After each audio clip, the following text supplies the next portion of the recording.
Hey everyone, this is Corey with Stafford CDC, and today, what might look like a normal knife is not, because this is the first ever knife recommended by the CDC for everybody. That's right, the crispy donut community. This here is the crispy donut community. I want to say this is the Chicago. This might be the Salem. I know there's two models getting passed around, and I can't remember which one it is, and it doesn't say all over the blade, thankfully. But, excuse the CDC joke. There's going to be one in the title as well. But CDC, in this case, stands for Crispy Donut Community.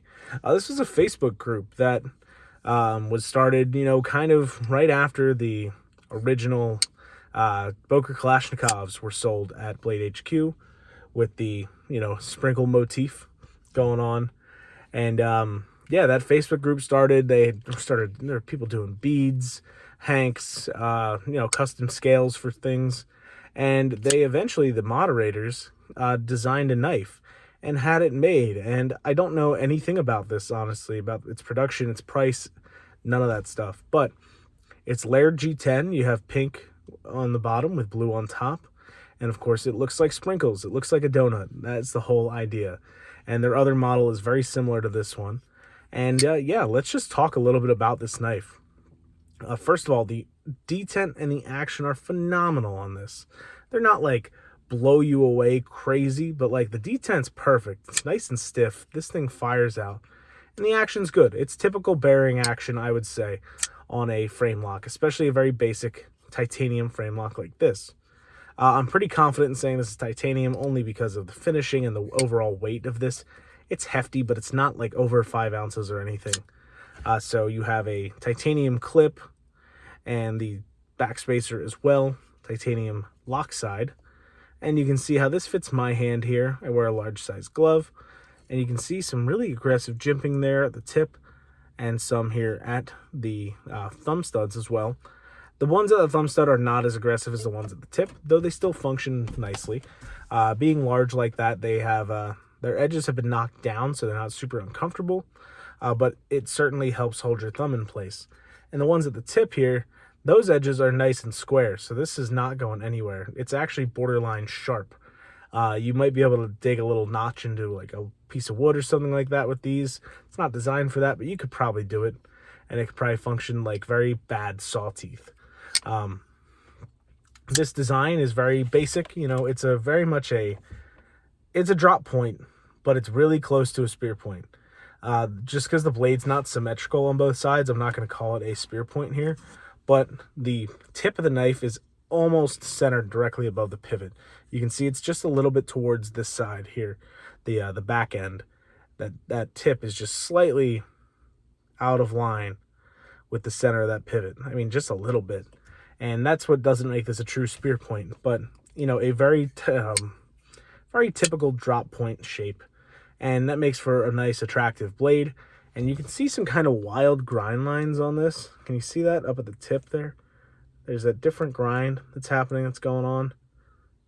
Yeah, there you can really see it catching the light differently. You can see all of them.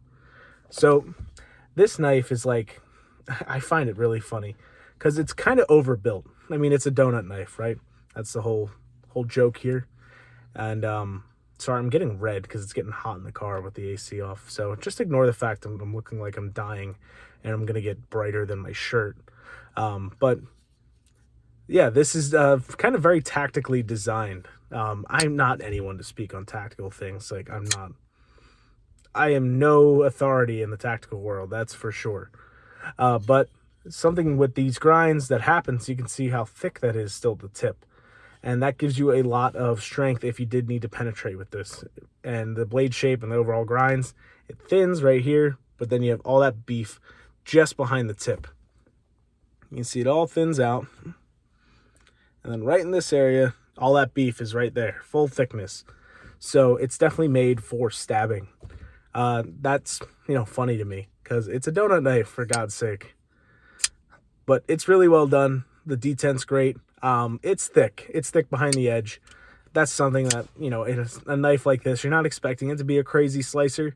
If this was like a nice thin hollow grind, it'd be amazing, but it's a flat grind and it's not thin whatsoever. It's been a really long time since I've cut with a thick blade like this, and it was like It was amazing how bad it was.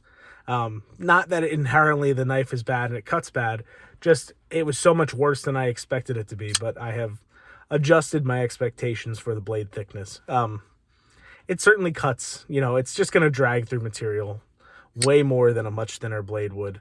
And something with thinner grind, I should say, because the blade's not all that thick. You can see the blade stock here is really not that substantial, but the grind's just really thick, and that full thickness carries all the way up the center line here, and the swedge doesn't give it much relief when cutting. So keep that in mind. It's not going to slice like a dream or anything like that, but if you are into the whole donut thing, this is a thing. It exists, and you can say that it's CDC recommended, so your wife or girlfriend, whoever, doesn't get mad at you for just following the orders here, following instruction, keeping yourself safe, so to speak, We're not going to talk about any of that shit, but yeah, I'll leave that there. So the crispy donut community, either the Salem or the Chicago, I forget which one it is. I think it's the Chicago, but either way, it's a neat one. A little thick behind the edge, but overall built really well, great detent, and of course, if you're into the donuts, then this is a good one for you. So thank you guys for watching. Hope you enjoyed the video, and have a great rest of your day. Thanks for watching, and take care.